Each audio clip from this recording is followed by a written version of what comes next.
From marching bands to musical performances, one of the nation's largest Memorial Day parades kicking off in the heart of Washington, D.C. Citizens and veterans from across the nation gathering to honor American servicemen and women who've lost their lives in the line of duty. NTD's Sam Wong has more. Floats and marching band taking over Constitution Avenue, bringing a full slate of patriotic tunes to the heart of the nation's capital. Spectators stopping by along the sidewalk, cheering on as the parade makes its way down the street. Memorial Day is when we honor those who have fallen as an ultimate sacrifice to our country. It's a solemn holiday. We celebrate the victory over the grave and the victory of freedom for all mankind. For many years, Memorial Day was widely referred to as Decoration Day. Its inception traces all the way back to the years after the Civil War, and it didn't become a federal holiday until 1971. From parades to marching band to wreath-laying ceremony, Memorial Day is observed and celebrated annually on the last Monday in May. To many Americans, it's a day of remembrance of those who paid the ultimate sacrifices while serving the country. It also marks the unofficial beginning of summer. For me personally, there's no place I'd rather be than here in D.C. with all of these families of fallen. They do this every day. They feel this pain and this heartbreak every day. And so for us to be here and walk alongside them and truly honor and remember their fallen hero, we want to say their names and remember who they were and the sacrifice that they made. To me personally, I recognize both my son, who served many missions in the United States Air Force, and he is now passed. And we're here to celebrate and honor him, as well as all the soldiers and sailors that I was with on my aircraft carrier in Vietnam. This visit to Washington, I've had 2 people see my veteran's hat and say, "Welcome home." And that is something I never heard when I came back 50 years ago. We're here on Constitution Avenue, right across the street from the National Archives. Right now, clouds are gathering above us, but rain or shine, the celebration carries on. Citizens from across the United States plan to honor the fallen for many years to come. Reporting from Washington, D.C., Sam Wong, NTD News. General Michael Flynn, former national security advisor to former President Trump, just finished a 34-city bus tour with his new documentary, Flynn, Deliver the Truth, Whatever the Cost. It's the #1 selling movie on DVD on Amazon. And joining me now is General Flynn to talk about his documentary, the tour, and his next chapter. General Michael Flynn, thank you so much for joining us. Hey, thanks very much for having me, guys, and I really appreciate the opportunity to speak on this great and momentous weekend called Memorial Day weekend. And I want to put a big shout out to all those that have served our country and remind people what Memorial Day weekend is supposed to be about. It's supposed to be about recognizing the sacrifices of those who have fought and died for this country.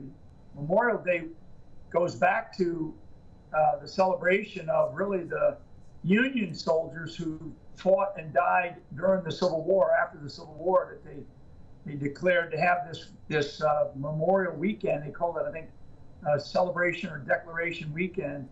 And it, of course, changed over time, where we had so many soldiers who have died going back to the Revolutionary War, so they wanted to recognize all those who sacrificed.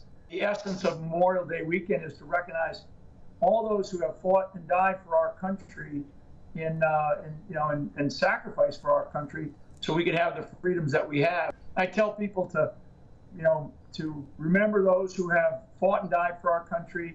It's a great opportunity to get a flag out and raise it up in your yard, or show your patriotism by flying an American flag this weekend. The most rewarding thing done in my career.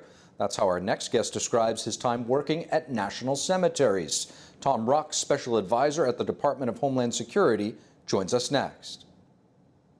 Tom Ruck, thank you so much for joining us. A pleasure, Steve. Glad to be here. Thank you. It's great to have you on this Memorial Day special, Tom. You've written a fantastic book. It's called Sacred Ground. It really honors our servicemen and women who paid the ultimate price.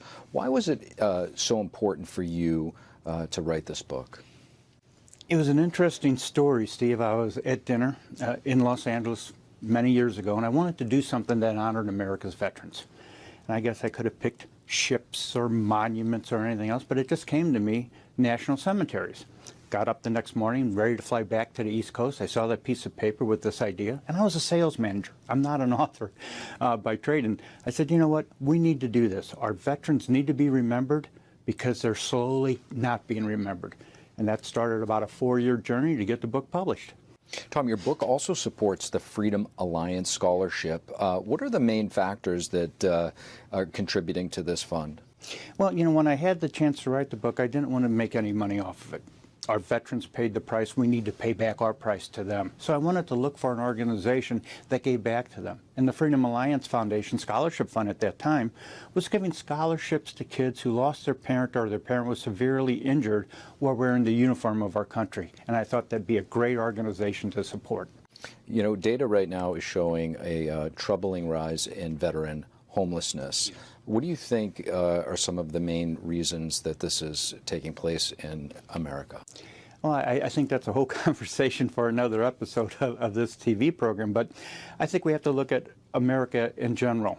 What is it that we're missing that is causing homelessness among veterans and more people? But homelessness among veterans is the main component of homelessness, our veterans. And I don't think there's one element that you can point to that says this is why homelessness is happening. We try to support our veterans. We try to give them the help they need. But I think each case is more individual. There's some generalities, but something's going on somewhere. Could it be the service that they had that maybe has something affected, you know, upstairs? I don't know. But we have to find out what that is and try to help them more. Do you think that there's something more that Congress could be doing to help our veterans? Oh, I think there's many ways that we can help our veterans, okay? And I think Congress is one way. I think private organizations is another way, and just a general awareness among the people of America to say, hey, these are our veterans. They fought for us. How can we help them back and move forward from there? Tell us about your experience. You worked at a national cemetery. How rewarding was that to be reminded of? It was probably the most rewarding thing I've ever done in my career, to be able to say thank you one last time on behalf of a grateful nation to these men and women who served our country. It's great. And each cemetery burial that is done at the NCA is done with the same commitment to just making sure that veteran was remembered. And I like that part of it. You didn't treat it as a number. This was a person. This was an individual. They had a story. How can we help them, and let us say thank you? And that's what the National Cemetery Administration does. They have 150 plus cemeteries around the country that buries the men and women who wore the uniform of our country and their spouse,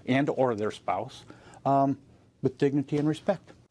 Thank you for watching the Capitol Report. If you want to see our full broadcast, check us out at epochtv.com.